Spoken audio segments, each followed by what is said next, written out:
আজকে আমাকে আমার স্টুডিওতে ডাকছে। কি অবস্থা সুন্দরী? এই তো ভাই, আপনার কি অবস্থা? তো ভালো।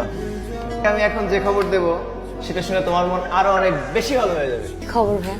তেল কোম্পানি আসছে বাজারে, বুঝছো? ওরা ওদের প্রোডাক্ট লঞ্চ করার জন্য একদম সম্পূর্ণ ফ্রেশ নতুন বুক চাই। তো আমি তো ফ্রেশ কিছু মডেলের সাথে তোমার ছবি পাঠিয়ে দিয়েছি। আর তো মনে করো তোমার ছবি দেখাই তোমাকে সিলেক্ট করে ফেলছে। শর্ত আছে।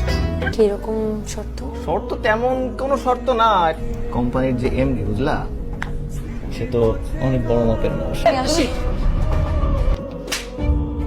আপনার এতটুকু কাপড় খুলতে আপনার লজ্জা লাগছে?